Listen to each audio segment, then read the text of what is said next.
जागो में आज हम बात कर रहे हैं रेजोल्यूशंस के बारे में कि कैसे आप उनको पूरा करें, लेकिन उनको पूरा करने के लिए जो सबसे ज्यादा जरूरी होता है वो होता है कमिटमेंट और फोकस, और वहीं से हम कहीं ना कहीं भटक जाते हैं।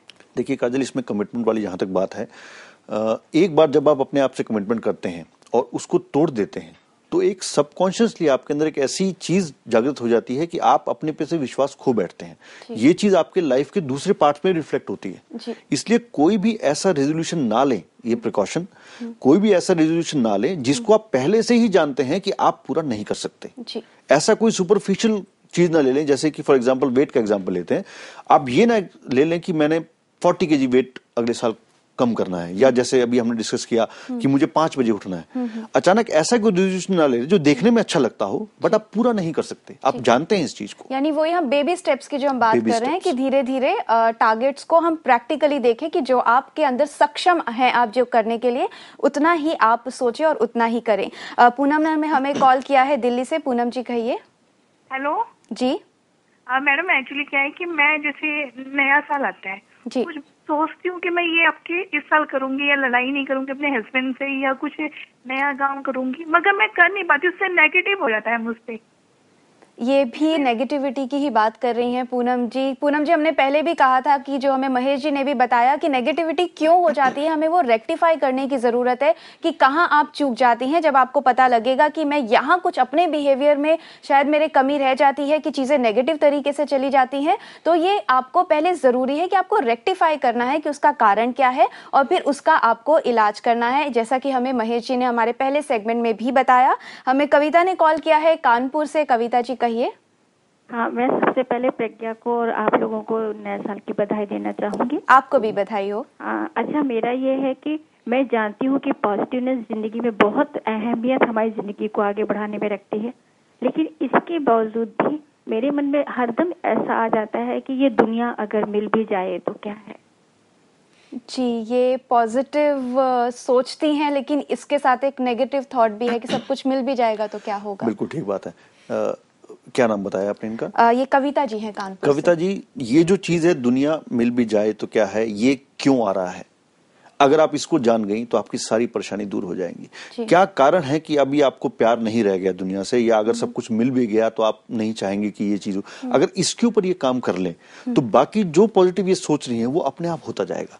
तो सबसे पहले जरूरत है अपनी उस चीज को उठाने की कि क्यों ऐसा महसूस कर रही हैं। खुद को जानने की जरूरत है, और कविता जी खुद को पहचानने की जरूरत है। पहले आप अपना जो नाता है, रिलेशनशिप है, वो खुद से बनाइए, अपने मन से बनाइए, खुद से प्यार करना शुरू कीजिए। जब आप खुद से प्यार करेंगी तो आपको वो दुनिया भी अच्छी लगेगी, और आपको अच्छा लगेगा कि अगर वो दुनिया आपको जब मिल जाएगी तो आप उसको भी इंजॉय कर पाएंगे। लेकिन पहला स्टेप ये होता है कि आप खुद से प्यार करना शुरू करें। सोनिया ने हमें कॉल किया है दिल्ली से। सोनिया जी कहिए। हेलो, नमस्कार मैम। जी हेलो जी, नमस्कार मैम। जी या मैम, मेरा नाम सोनिया है। मेरा क्वेश्चन ये है कि मैं डिप्रेशन में थी अभी पीछे, और उसकी वजह से क्या होता है कि मुझे चेन ऑफ थॉट्स हो जाता है, ठीक है। और अब मैं रेजोल्यूशन ये बनाना चाहती हूँ कि मैं पॉजिटिव रहूँ, बट फिर भी वो नेगेटिव चीजें, नेगेटिव थॉट्स आ जाते हैं मेरे दिमाग में। तो मैं ये जानना चाहती हूँ कि मैं अपने आप को कैसे पॉजिटिव कर सकती हूँ। हम यहीं पर सोनिया जी रेजोल्यूशंस की बात कर रहे हैं, ये पॉजिटिविटी के बारे में जानना चाहती हैं। तो आप बता रहे थे कि कोई 6 स्टेप्स हैं जो एक चाबी है अपने लक्ष्य तक पहुंचने की। तो वो स्टेप्स क्या हैं जो हर जगह लागू हो सकते हैं, जिससे कि अपनी नेगेटिविटी भी ये दूर कर सकती हैं? राइट काजल, वो 6 स्टेप की जो हम बात कर रहे थे वो सोनिया जी के लिए भी काम आएंगे। एक्चुअली हम कोई भी रेजोल्यूशन बनाएं, चाहे हमारी जॉब का रेजोल्यूशन हो, फाइनेंस रिलेटेड हो, हेल्थ रिलेटेड हो, लेकिन एक कॉमन रेजोल्यूशन जो आज हम डिस्कस कर सकते हैं, जो हम सबको बनाना चाहिए, जिसे हम बोलते हैं बैलेंस इन लाइफ। हर चीज का बैलेंस होता है तभी वो चीज चलती है। हमारी लाइफ का भी बैलेंस है। तो ये जो 6 चीजें हैं, ये एक तरह से हमारे पहिए के स्पोक्स हैं, लाइफ के पहिए के स्पोक्स हैं। तो क्या है ये 6 चीजें और कैसे इस पे काम कर सकते हैं, इस पे डिस्कस करते हैं। पहली चीज है फेथ, यानी हमारी स्पिरिचुअल लाइफ। सबसे पहले हमें ये देखना है कि जिस क्रिएशन से हम लोग बने हैं, उस क्रिएशन के लिए हमारा क्या प्लान है नेक्स्ट ईयर के लिए, कितना टाइम हम उसमें डिवोट करना चाहते हैं, क्या चैरिटी करना चाहते हैं, समाज के लिए क्या करना चाहते हैं। ये वो स्पिरिचुअल पार्ट का ध्यान हमें रखना चाहिए। सेकंड आता है फैमिली। अपनी फैमिली के लिए हम लोग क्या करना चाहते हैं, अपने हस्बैंड, वाइफ, बच्चों के लिए, पेरेंट्स के लिए ऐसा क्या करना चाहते हैं जो अभी नहीं किया, जो मैं करना चाहता हूं लेकिन मैं भूल जाता हूं, उसको लिख लें। थर्ड है फिटनेस। अपनी हेल्थ के लिए मैं कितना कमिटेड हूं, क्या चाहता हूं अगले साल के लिए, इस चीज को आप नोट डाउन करें।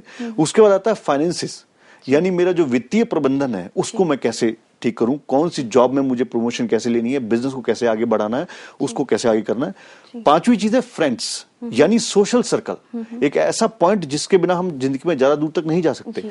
सोशल सर्कल को मैं कैसे मेंटेन करूंगा, कितने नए फ्रेंड्स मैं बनाऊंगा, कैसे फ्रेंड्स के साथ मैं मेंटेन करूंगा अपनी रिलेशनशिप को। और last but not the least, fun part, hobbies part, कि क्या मैं अपनी हॉबीज को जो भूल चुका हूं उसको मैं डेवलप कर सकता हूं, क्या कोई ऐसी आपने चीज। महेश जी इन 6 जो इन्होंने स्टेप्स बताए हैं, इसमें पूरी दुनिया ही समा जाती है, आपका घर परिवार, आपका स्पिरिचुअल सेल्फ, सब कुछ। तो अगर इन 6 जो स्टेप्स इन्होंने बताए हैं, वो 6 टॉपिक्स लिखिए, उसके अंदर जब आप लिखेंगे कि कहाँ कहाँ कमी रह गई है, तो लिखने के बाद नए साल में आपको ये कॉन्फिडेंस भी आएगा कि आप उनको सही करें और अपनी जिंदगी को और बेहतर बनाएं। एक बार फिर ब्रेक लेंगे छोटा सा और जल्द लौटेंगे।